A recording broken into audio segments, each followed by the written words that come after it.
السلام علیکم ورحمۃ اللہ وبرکاتہ۔ اعوذ باللہ من الشیطان الرجیم، بسم اللہ الرحمن الرحیم۔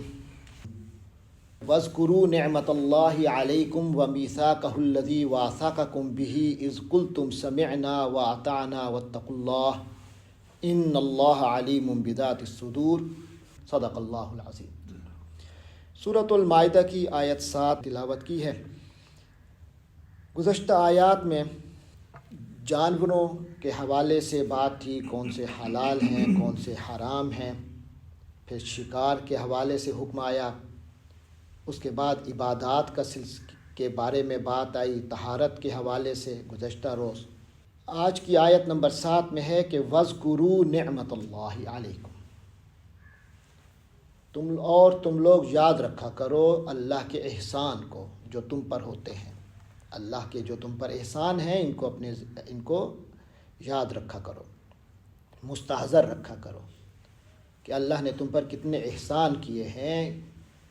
یہ تمہاری غذا کا پورا اللہ تبارک و تعالی نے انتظام فرمایا ہے، اس میں حلال چیزیں اور طیب اور پاک چیزیں تمہارے لیے حلال کی ہیں، اور جو غلط چیزیں ہیں انہیں تم سے دور کیا ہے، تمہیں ہدایت دی ہے، رہنمائی دی ہے کہ تمہارے پیٹ کے اندر جو چیز جائے، جو چیز تمہارا جزو بدن بنے وہ پاک چیز ہو۔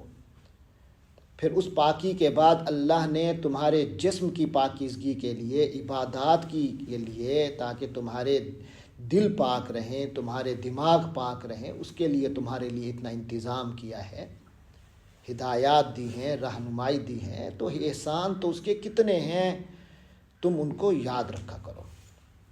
علیکم جو تم پر ہیں، ومیثاقہ، جب اللہ کے احسان کو یاد رکھو گے تو ومیثاقہ، اور اس کے اس وعدے کو بھی یاد رکھو، الذی واثقکم بہ، جو اللہ نے تمہارے ساتھ کیا ہوا ہے، جو تم سے معاہدے اللہ نے کیے ہوئے ہیں، جو وعدہ تم سے لیا ہوا ہے کہ تمہاری ذمہ داری ہے کہ تم میرے اوپر ایمان رکھو گے، میرے حکموں کو مانو گے، میرے احکام کے سامنے سر تسلیم خم کرو گے۔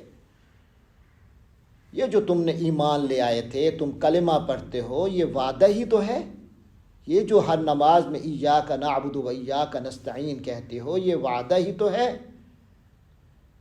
اذ قلتم، جب تم لوگوں نے کہہ دیا ایمان لا کر کہ سمعنا، ہم نے سن لیا، واطعنا، اور ہم نے اطاعت کی، یعنی اللہ تیرے حکموں کو نہ تو سننے میں کوئی کوتاہی کریں گے، نہ ان کو ماننے میں کوئی کوتاہی کریں گے۔